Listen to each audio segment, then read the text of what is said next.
First, thank you everybody for joining us for today's webinar session on managing projects during a pandemic. My name is Dr. Wu, and I will be the presenter today. First, on the use of Zoom. For many of you, probably this is now becoming fairly familiar, partly sadly over the last couple of months, but we do use Zoom, and you are able to unmute yourself if you're in a relatively quiet environment, and if you want to ask questions, please unmute yourself and just ask the question. You can also use the chat message, as you see here, to ask questions. This presentation today is designed to be interactive. So in some ways, I actually hope people can disrupt me and address the questions as you have them. Okay. So without further ado, let's start today's presentation. Today's topic is a practical real-world research that PMO Advisory performs. And what we like to believe and what we like to achieve is to help to close the bridge between good and useful and relevant studies with that of the world of practice. What we found is a lot of research out there are fairly dense, very difficult to read and understand, and also they're very micro. So in the real world, it's very hard to apply. We try to cover that bridge. My name is Dr. T. Wu. Some of you know me. I play dual role. I'm the CEO of PMO Advisory, and I'm also a university professor at Montclair State University, as well as China-Europe International Business School. I have a lot of experience in project management, and in some ways, I grew up from sort of what I call the shop floor. Started out my career as a project coordinator, and along the way, gained more experience, became certified, and eventually started to lead real projects, and then went on to programs, portfolios, managing risk and organization change. So you could see from my background on internal certification, I dabble in project, program, portfolio, and risk management. And my education itself is fairly diverse as well. I am an active volunteer with PMI. I serve on multiple standard committees. I'm also a voting member and a U.S. team lead representing the United States on the International Standard Organization. So I play a number of different roles. Today, our agenda is pretty straightforward. We're going to talk about what is this study and a little bit what is the current state of pandemic. We'll look over some of the background overview data of the survey, and we have 63 responses, even though only 62 of those responses are in today's presentation. One just came in this morning, so it's a little bit late. We have 10 preliminary findings that we want to share, and some of the graphs are going to be pretty dense, so I'll pause for a good long amount of minutes for people to digest, while others we may just go through fairly quickly. And then we also look at some of the good practices that response to our survey suggested in terms of managing teams. Lastly, we'll talk a little bit about PMO Advisory for about a minute and how you can claim the PDU. We'll try to finish this by 2 o'clock Eastern Time, so approximately 55 minutes from right now.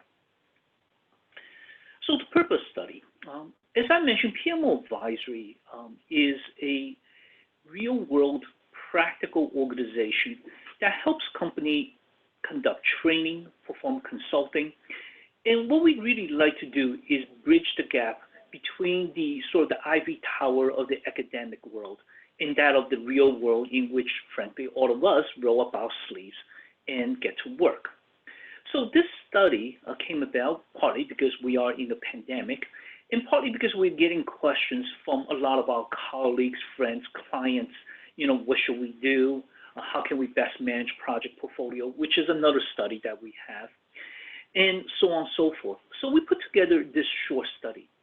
Now, for those of you who's interested in participating in our study, almost all our studies are relatively short because we know your time is precious. So we try to keep it to 15 minutes, give or take. And as you can imagine, within that 15 minutes, there's only so many questions we could ask. But this survey asked the question, you know, are project professionals even prepared for the crisis? And here you'll find actually some of the answers are surprisingly positive. Are people working on more or less projects? That's another question that comes up.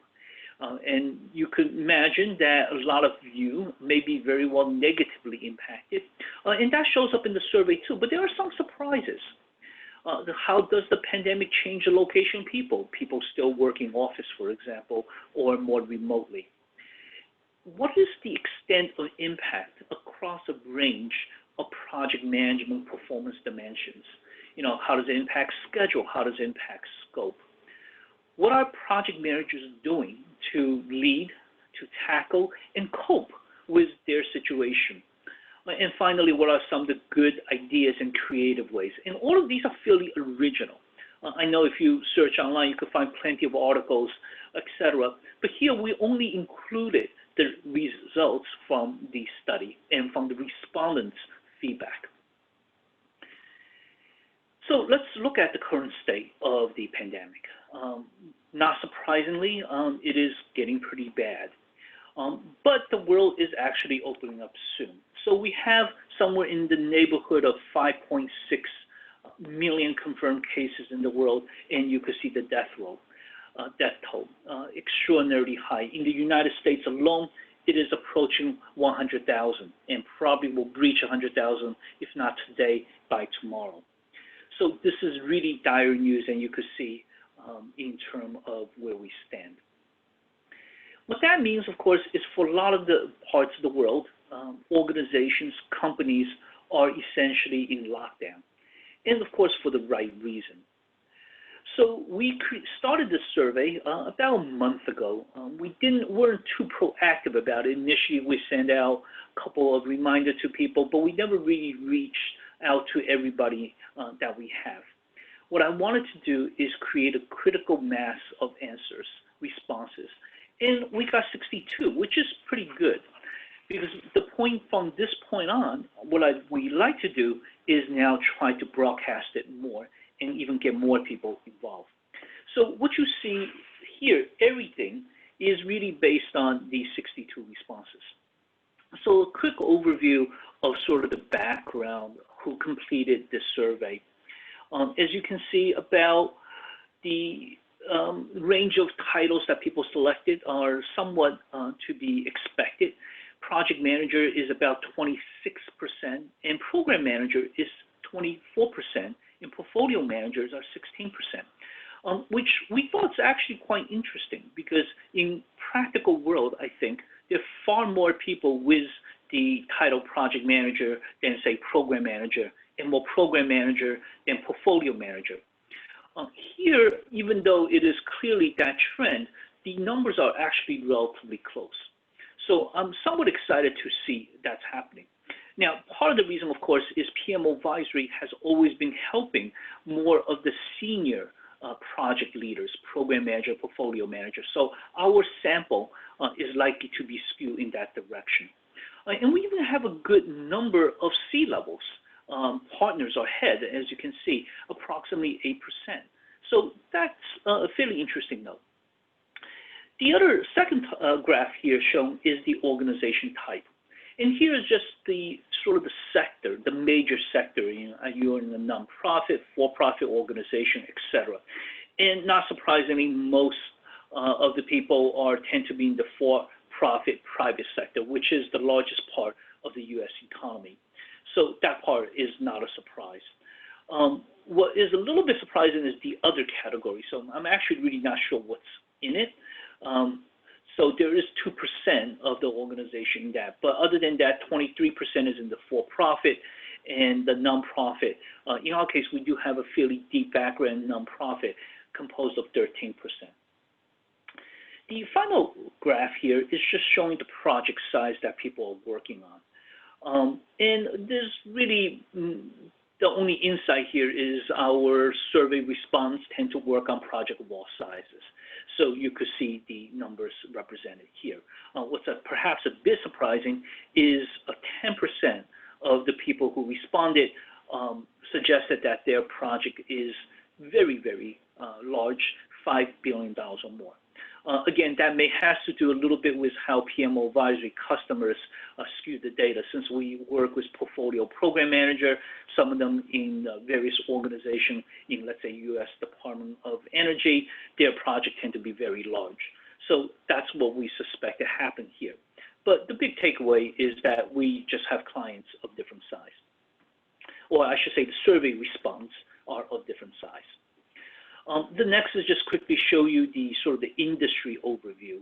And it represents across the sectors. Financial services, being our firm is located in the New York metro area, telecommunication and IT, and technology in general, that's where New Jersey, New York is very strong in. So not a huge surprise. But we do have a representation from many of the other industries.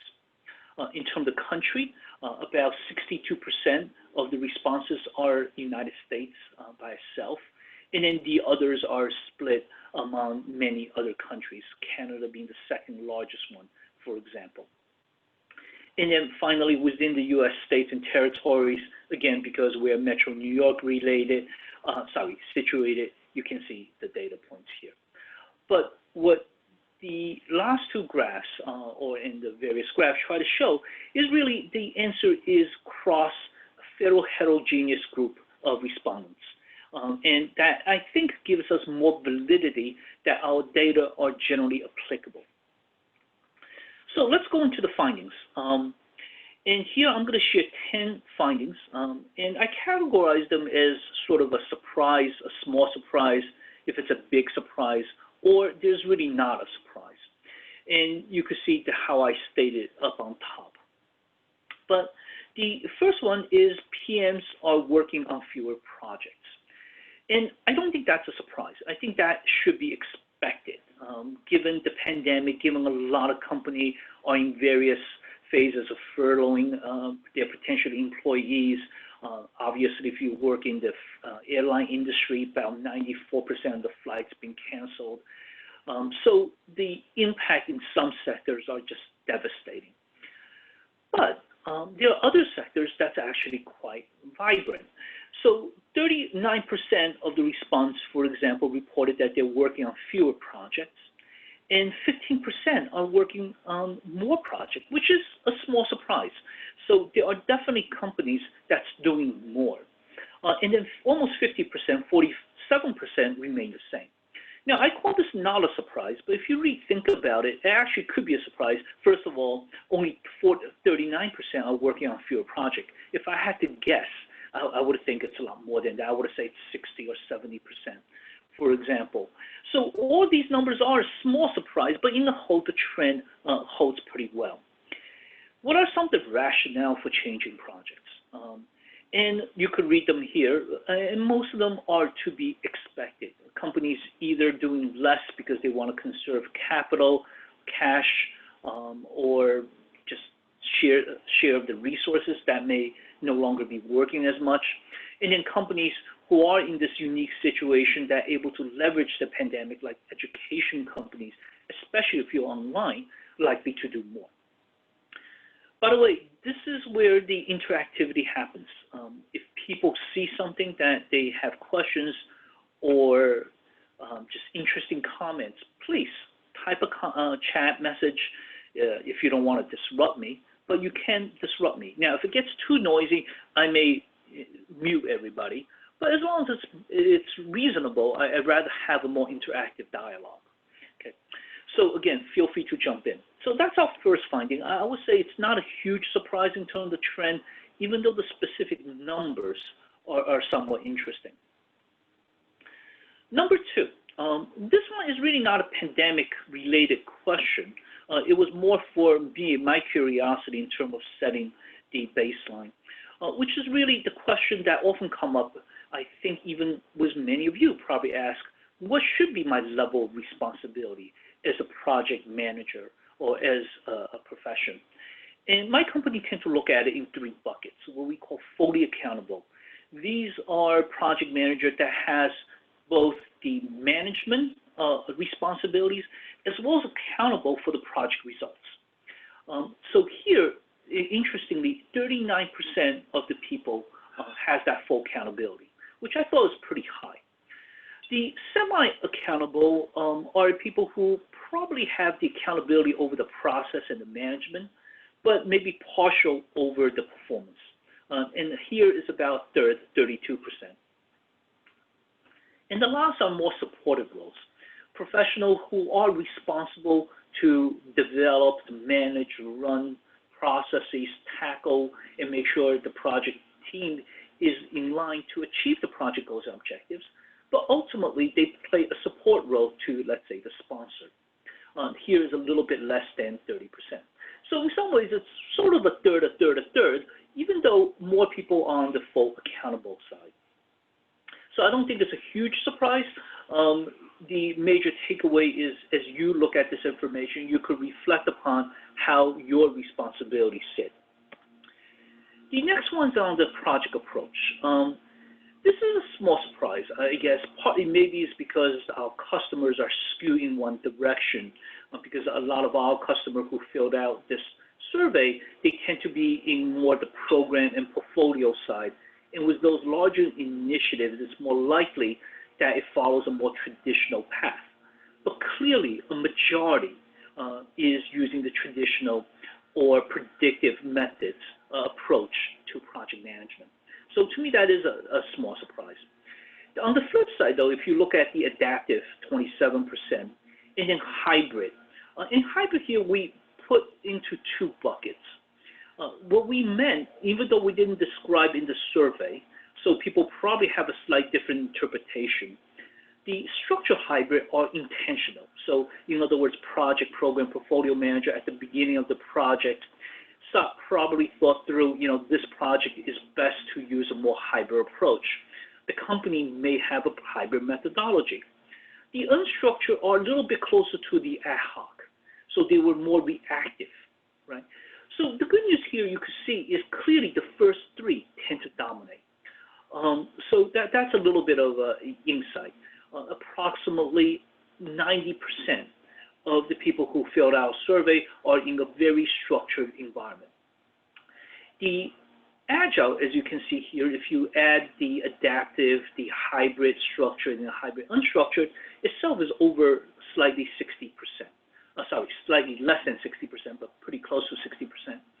So that also means that hybrid, from the flip side, is actually quite popular. Now, the reason we call this out is later it's going to be important when we look at the project performance. But for now, I think it is a good, interesting finding how people are really doing work in the real world. Finding number 4.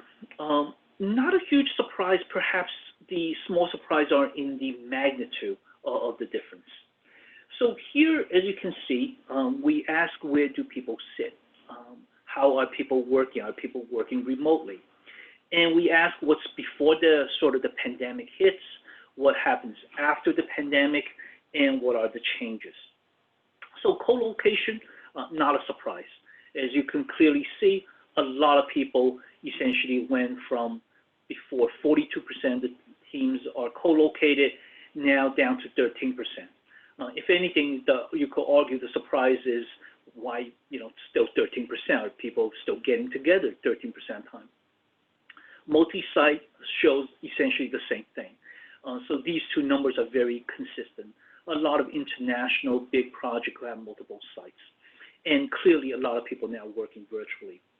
To me, what's a little surprised before is even pre-pandemic, only 15% of the people are actually working in distributed environment. Based on my experience working with big and small organizations, I actually thought this number is rather low. So if I had to guess before, I would have said 30%, 40%. So this is only half of what I believe to be. Afterwards, of course, is 76%. Which is probably pretty close in line with what we understand. So clearly here you can see organizations are responding to pandemic and project team are working virtually. In fact, even this morning I was speaking with a client and he works in the engineering side and he's been working from home, I should say, since March again. So that's pretty common phenomenon. Okay, next one is the looking at organizations and the projects, how well did they prepare for the pandemic? And here, actually, to me, is some interesting surprises. And if anything, it's a big surprise. Because to me, the pandemic is of such a disruptive, and let's face the reality, prior to this year, we'd probably say very far-fetched, right? It's not even a 100-year flood. It's more like a 1,000-year flood or 500-year flood. And yet, our data shows that most organizations, overwhelming most actually, has some level of preparation for this type of contingency. So if you take the numbers collectively and you look at them, this is just a really quite interesting finding. 69% has some level of preparation. As a matter of fact, impressively, 11%, slightly more than 10% of the companies out there are very prepared. I thought that is actually higher than I thought. I work in risk management. Many of you know I'm risk certified, and I help PMI with their latest risk standard. And so at least the anecdotal evidence that we have collected working with PMI and other organizations is that, let's face the reality, risks are really not being well heeded. They're just not very well managed. So to even see 10 or 11% that's very prepared, not to mention a good 19% that are fairly well prepared, is a positive surprise. So I think the situation could be far worse, of course, for organizations that's in that 39% category that's just not prepared. So I think one of the key takeaway for all of you here, and I didn't put key takeaway here because this is a preliminary study and I wanted to have more data, is really that if you are using this as a benchmark, if your organization is not prepared, right, this graph, something like this, can be quite powerful to convince your executives and governance, hey guys, we have to pay more attention to risk, partly because everybody else is doing it or a lot of people are doing it. So I think this could really help you. Now we're getting to some of the denser charts. So this is a pretty dense chart. We have two of them like this here. And let me explain how to best read it. So the question really that we ask on the survey is, how is the pandemic impacting these performance domains? Some of them are knowledge areas, performance domains, knowledge domains, whatever you want to call it. But they're essentially different slice of the project, whether it is quality, whether it is scope, and something else. Now, the graph here is really in three colors. The three colors are, when it's red, it just means that the impact is negative. So let's say out of a 60 response, and you could see a certain percentage, about 41 or 42% on the overall project performance, said that it has a negative impact. The neutral, the one that has really very little impact, are showed up in the blue bar, and the green is show up as positive effect. By the way, I realize that there's an error in the key. The survey actually asked things a little more fine granular, and the key actually cut off part of the answer. But so just think about red as in really bad, the negative impact. The blue is neutral, no impact. And green is actually positive impact. So in some ways, you could see there's actually a silver lining built into here because there are quite a bit of greens. Here, I'm going to highlight three aspects, but I'll pause here for you to read. I only want to highlight 3 points because clearly, as you can see, there's about almost 24 factors that we cover here, and every one of them tells a very interesting story. But the three we just want to highlight for this purpose of the webinar is the overall project performance. So as you can see, the number to me is actually not as bad as I thought. So in other words, if people were just asked, hey, what do you think of the pandemic? How would it impact the project world? I would say overwhelmingly negative, right? The answer here is actually far more nuanced. As you can see in the data, about 42% of the company indeed reported that the impact is negative. On the flip side, though, about 16 or 17% are actually reporting that there's a positive impact on performance. And we could talk about what are some of the possibilities why it's positive. The other percentage, the remaining, say, 30-some percent, happen to be neutral. So there is no impact. And to me, that's actually a pretty high number. If people asked me before, I would say easily 60% of the projects are negatively impacted, maybe 30% are neutral, and 10% or less have some positive effect. So here, the numbers are indeed interesting. And this is later where we do a deeper dive into the methods or the approach. So for example, are traditional projects being impacted worse than, say, agile projects? Here, we actually will give you a response to that question. So that's number one that I want to call out. Number two is schedule. Of the major dimensions in project, you could see all the red bars, etc. Schedule stood out. Schedule itself has an overwhelming negative response. And this is partly, I think, people can sort of relate to based on their experience. For those of you who study project management, you probably know that schedule in terms of conflict data, if you study conflict management, if you study in terms of trade-offs, in terms of constraints, schedule tend to stand out very negatively. It's one of the first things that sort of gets cringed. And here you could see that the sort of the delta between the negative and the positive, so if you take the red minus the green, is actually negative 48%, almost 50%. So overwhelming negative impact on your schedule.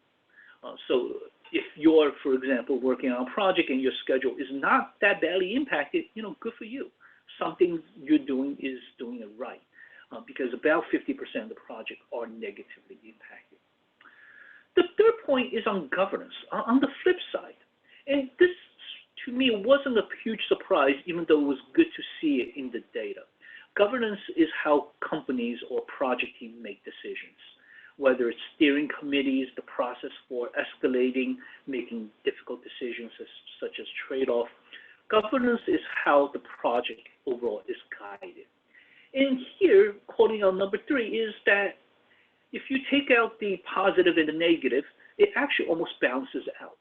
So the impact of the pandemic on the governance is essentially insignificant. Very, very true impact. So I just want to call out these 3. Now, having said that, you could read into every one of them and come up with a story. So for example, why overall project performance can have a positive side. So it makes me wonder, and being both a practitioner and an academic, I could come up with a couple of good reasons. First of all, let's say before you're working with a bunch of tough people, and they were not willing to negotiate. Well, pandemic creates a whole new environment. Maybe they have more pressing matters to worry about, which I think many people do. So they are just far more willing to accommodate. So that could be one reason why there's even a positive side to the overall performance. Another reason, if you're working with a vendor and let's say they're charging you an arm and leg for the work, all of a sudden, their projects are probably being detrimentally affected as well. Suddenly, they're more willing to work with the remaining customer who's still paying. So for these and other reasons, you could have a positive side to the pandemic. So in some ways, the bigger stories that you could gather from this slide is that, we are in a crisis, and yes, crisis can be negative overall. But within that overall negative picture, there could indeed be positive aspects. And in some ways, if you look at the overall project performance, I would say my single biggest surprise is it's not worse. This is, bad, but not hugely bad. If you take the red and minus the green, you get negative 26%. Again, significant. This is not to say it is not significant, but overall, considering the situation we are in the context of the environment, this is quite livable. So, and of course, course, if you follow each of these lines, you could essentially get more or less a similar story. What's delightful, for example, from a scope perspective, if you take another data point, which is not highlighted here, the scope is that overall it's not great. It is more red than green, and the neutral is pretty high. So it means people are still holding on to what they set out to do. They haven't really changed all that much. Now, stakeholder, on the other hand, is far more negative. This is because probably before you could just grab a person and go to a meeting and talk about it, now you have to find the person on a Zoom call, which, for all you know, they could be in their shorts and having kids running around the back. So you could see that giving you a negative, right? So all of these bars have a little story to its own. Let me pause here just to see if there are any questions or thoughts, because this is a very, very dense, again, very dense chart.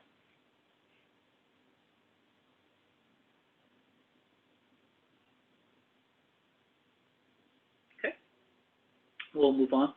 So the 3 points I just covered already here. So this is just a quick analysis. Again, in the detailed analysis, we'll talk a lot more about this.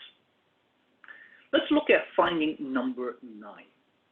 Finding number 9 is PMs who has full accountability of their project seems to do better in terms of performance. So how you read this chart is somewhat relative. First of all of these adds up to 100%. So if you add up 11, 19, 8, 18, 11, 3, 13, 11, and 5, you get 100%. So it's a pure distribution from 100%. And if you remember, we had more people before in, I think, finding number 4. That's fully accountable. Semi-accountable comes in right around 32%, and then 29% for the supported. If you look at this, you could look at sort of the same sort of the color spectrum. In this case, the positive, the no impact, and then the 11 being the negative impact. I guess it's not a true surprise because you could sort of rationalize this, but clearly that people who has the full accountability for the project probably works a lot harder at the project, making sure that the deliverables are being done. So in this case, 11% are negatively impacted, but 8% are actually positively impacted. So while it's still more negative than positive, the overall take 11 minus 8, which is sort of a -3, isn't nearly as bad as we think.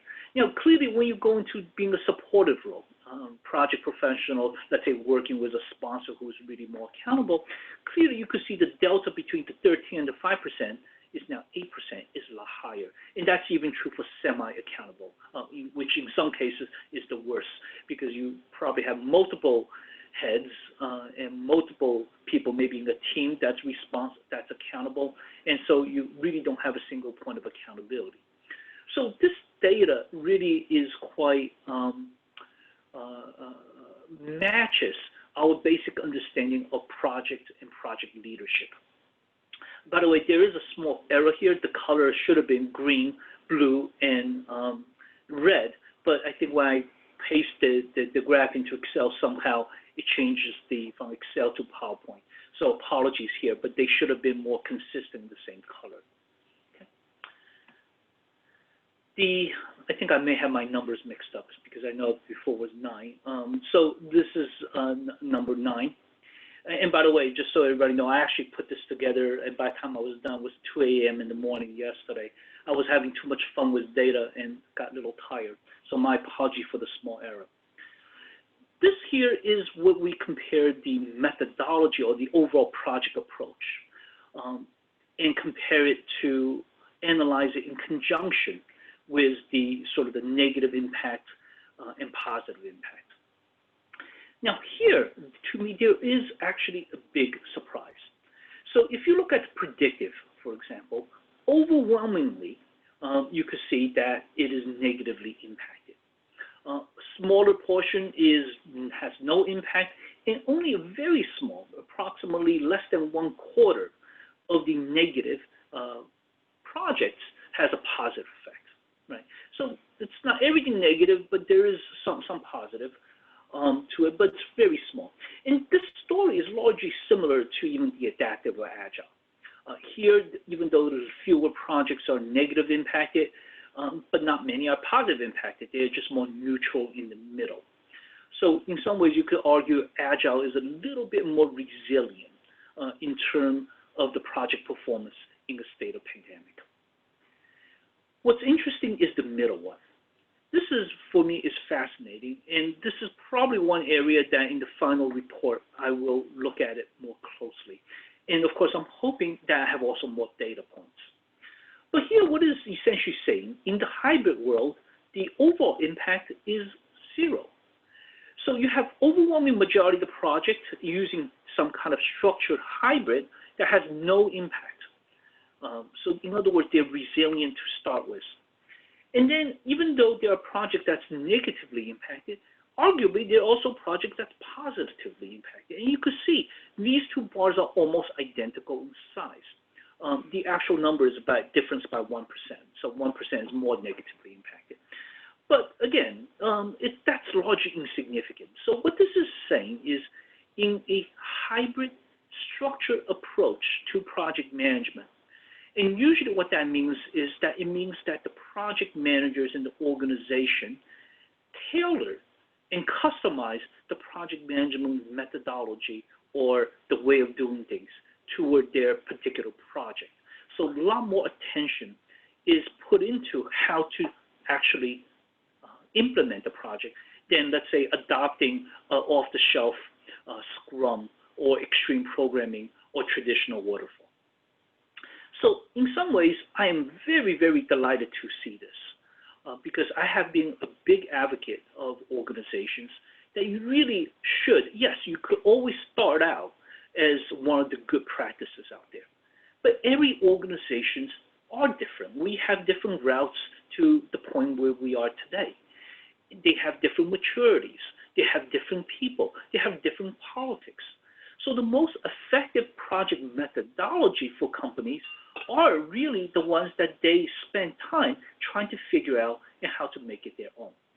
So in this era of crisis, clearly overall the picture is project performance is negative. Even though there are silver lining because there are some positive, but what's more impressive is this middle data shows that if you spend the time up front in building your project management methodology and utilizing the best of both worlds. There is no such thing as hybrid or waterfall in those organizations. They're just that ABC company methodology. It embodies both. And when that happens, this is what it shows up in the data. They are very, very resilient. So to me, this is a really good surprise. If there's any one single lesson that came out of the pandemic study, is this, that organizations should spend time to look at their methodology and make sure it's something that optimizes for their company and not because some book tell them, you know, you got to use Pinbox 6 or Scrum or something else. Again, interesting finding. The last of the studies is another very big chart. So this question is one of the final questions on the survey, and it has almost the same number of dimensions as the last one, a little bit more than, hovers around 20. And you basically ask the question, during the pandemic, the situation before and after, are you doing more or less of the following activities? So if you're doing less, it shows up in red. If you're doing the same, so it didn't really change, it shows up in the blue. And if you're doing more, then it shows up in green. So take the first bar, training, for example. Training is severely negatively impacted. Approximately, I believe the actual number is around 21% of the team essentially reported that they're doing less training than they are before the pandemic. So there are a couple of, again, every single line of these, you could interpret it, you could think about it, you could come up with the rationale why. And by the way, we did look at some of the text data, so the stories that we're saying is what the respondents are reporting. Instead of going all, roughly 20 lines of these, We've just picked three. I thought that's a more interesting point. The first one is leveraging crisis to push through the change. So this is number one. One of my model in terms of my management style, and for those of you who know me, you know I manage fairly large projects earlier in my career, and sometimes still help clients with big projects. The question really becomes really how, and by the way, most time when clients hire me is because they are in a crisis. Something's not working, failing, etc. And my model has always been, never let a good crisis to go to waste. And this is showing up in the data to some extent. Because if you look at number one, the red and the green are almost equal, which means that, yes, projects are not so much leveraging the crisis. And some people are even doing less so because they may be retreating. But other project teams are really leveraging this crisis to push through changes or trade-off decisions or working with difficult people and getting people to agree. So the net effect is zero. So equal number of teams are doing that versus not doing that. And I actually would like to say it's a good practice for teams to consider and making sure not let a good crisis to waste. So if there are tough decisions that you need to make, very difficult to do in normal time, now may be very well the time to push through those decisions. Number two is actually the two empowerment. I was just delighted to see that. We asked two questions on empowerment. First is from your boss, whether it's your sponsor or your manager or your executive to you. So are they giving you more ability to make decisions, give you the flexibility and not so much the micromanagement? And then the second question is really similar, but from you to your project team. And unsurprisingly, both of these shows, very consistent trends that given the pandemic, people are less likely to be working together face to face. It makes it almost imperative to have a greater trust. Otherwise, work will just stall, right? Pandemic is not a great time for micromanagers because they're probably having a tough time coping with the fact that they don't see their people every day, or if they see them, it's remotely. They don't get to feel and touch and engage as much. And that's all the positive side of micromanagement. I'm sure people here have a lot of negative stories to that too. So you're sort of almost forced to trust people more and give people leeway to do things. My hope is that even when the pandemic is over, that this is something that is more resilient. Once that you earned, so to speak, your stripes, and gain that trust of your manager, or even the people working with you and for you, that you're likely to let them run a little bit more relaxed, even in the future, even when we all go back to our office. And by the way, there are other studies on the market that shows that productivity for a lot of knowledge workers, for example, during pandemic, actually didn't drop. In some cases, studies are mixed on it, but there are quite a number of studies that show there's actually an increase in productivity. This is partly because people are more comfortable working at home. So those are really the good reasons, I think, as we recover from the pandemic and as we talk about advancements in management practice, empowerment is something that's here to stay. The other thing I just called out was something just obvious, emails. I don't know about you, but I'm getting a lot of emails. And that shows up in the data as well. So in terms of the emails, there is a surge of 31% across the board. So you could look at that bar. Very few people are getting less emails. A lot more people, which is the biggest green bar there, are getting a lot more email. And of course, a pretty healthy majority is roughly 50% are about the same. So somewhat obvious, but nonetheless, it shows up in the data. Let me pause here to see if there are any other of these sort of findings in terms of the dimensions that people want to talk about. Now, one takeaway for you as you look at this chart is also benchmark, right? So the question going back to empowerment, are you empowering your team more? Are you getting the empowerment from your boss, your sponsor, your executives? And these are questions I think all professionals ought to ask. How do we be more effective and more efficient, especially when essentially the face-to-face meetings are no longer an option, at least in the near term. And even after we open up our office, and I live in Metro New York area, we're probably one of the last region in the country to fully open up. But even after opening up, I don't think companies are forcing their employees to go back 9 to 5, Monday to Friday. They'd probably be far more intelligent about that. Right? My wife works in New York City. So I talk about choke points in which social distance observation is just impossible. If you work in an office environment, especially in a high-rise, then elevator, staircases, doors, all of these are choke points, and not to mention the transportation itself. So a lot of these practices that we see here, more or less, will likely be here to stay for the foreseeable future until such time that we have a vaccine. Even after that, the new norm may very well be the future. So these are really good practice to think through. One of the response talked about patience, which is the sixth line from the top, right? People need to be a lot more tolerant. Now, of course, because you're not seeing people, you're more likely to be short-fused as well. So the data shows up as fairly neutral, but one of the good practice later we'll talk about is patience. So again, if there are questions, feel free to jump in. So this is just a quick analysis of those points. So let's talk about what are some of the suggestions from the response. Again, I didn't include other articles or other studies.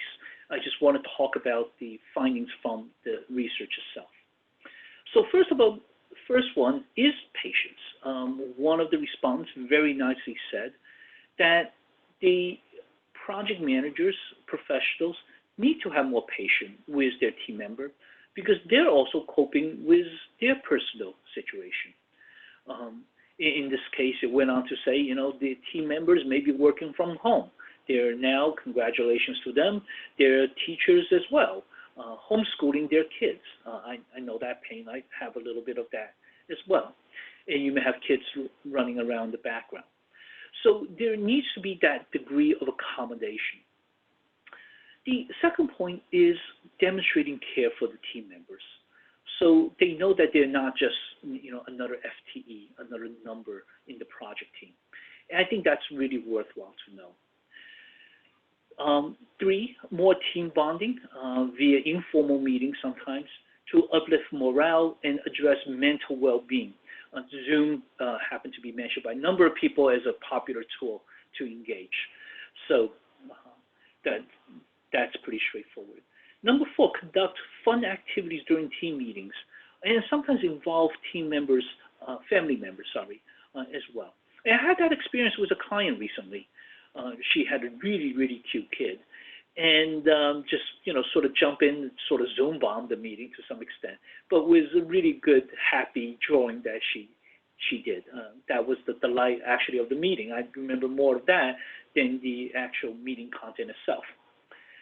Number 5, incorporating more technology, and that goes for live virtual meetings, online collaborations, any of the tools that people can access remotely will be in that park. Again, not a surprise, but good to see that's happening. Pay more attention to safety, even when people are indeed working. Some offices are open, even though selectively, so urge your team members to be careful. The masks, social distance, and in some cases, maybe even wear gloves. 5, provide more communication to business partner, clients, internal teams, in order to be more responsive to business conditions. I thought that's a really good suggestion, given that people are in this sort of lockdown. One of the fear is we as social beings like to be with other people, and there may not be that many people around. And if the clients are paying still for projects, they probably want to know what's going on. So I think being more proactive will definitely build the sort of the trust as well as just the information of the bi-directional communication. So these are some of the suggestions. There are others that sort of largely map into here. So if any of you responded to something I didn't cover here, please let me know if it's something unique. I'd be happy to include in the final report. So that concludes really the overview of the study. The study is ongoing. My intention is to keep it open. Really, I don't have a definitive time frame. I may keep it open for the near term and just collect data and report on where we are every quarter, for example. But I do welcome everybody come and join us. If you have not responded, please do, because there is power in numbers. And maybe next time when we review the study, you could see that the data are actually quite different. But if you want, please join us in this link here. Just a little bit about PMO Advisory. I mentioned before what the company is about. You know, we are, as one of our past marketer called us, we are 1 inch wide, called project management, but 1 feet, oops, not field, it's feet, F-E-E-T, deep. That's my 2 o'clock in the morning typo. Right, so we as a company really do consulting and training, not just in the traditional or agile project management, but also in program, portfolio, agile, the risk management, and as well as organization change. So we have a lot to offer. If you haven't visited us, please look us up at pmoadvisory.com. And we do have training coming up for those interested in program management. We have a class coming up in about 2 weeks. Portfolio coming up in about a month. So as you can see, sadly, most of our physical classes this year are actually canceled. We're still holding on to the December course, even though we're really not sure, but it's far enough away that we kept it on the books.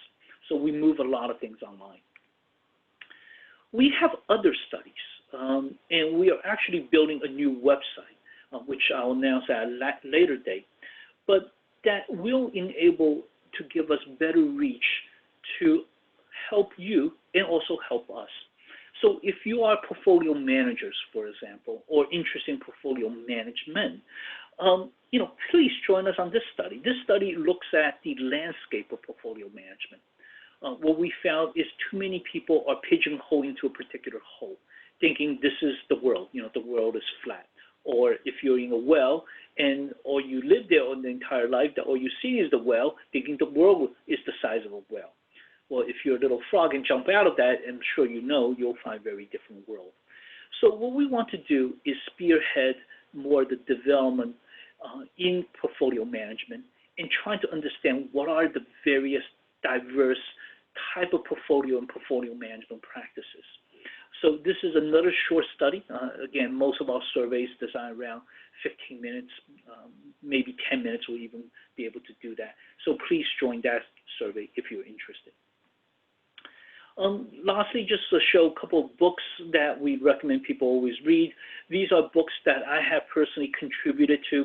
Working with PMI, for example, I was on the Standard Committee for Portfolio Management, the latest one, and the Risk Management, as well as some of the earlier publications. Most recently, I actually just published the book called Optimizing Project Management last Monday, the 18th of May. So would love for people to get that and read that. This book talks about really focusing on, coincidentally, more of a hybrid approach to project management. In the sense, the book's premises that project manager should optimize the project management approach for their organization. So it doesn't even really talk about traditional waterfall or agile or scrum or whatever per se. It talks about really the overall blending of creating that balanced environment that maximizes the effectiveness. Portfolio management is implementing portfolio management is a book that published with PMI some years ago, about last year, so that's still fairly fresh. So these are some of the publications. The last slide here is claiming the one PDU. As you know, almost all our webinars are information rich. They're really for the purpose of knowledge and sharing of that knowledge. So for those of you who have a PMI certification, please, you can claim one PDU using this code and just put in today's date. You should be able to claim that one PDU, okay? With that said, I'm, again, opening the floor up for questions. We still have 4 minutes left on this webinar. Do you have any questions?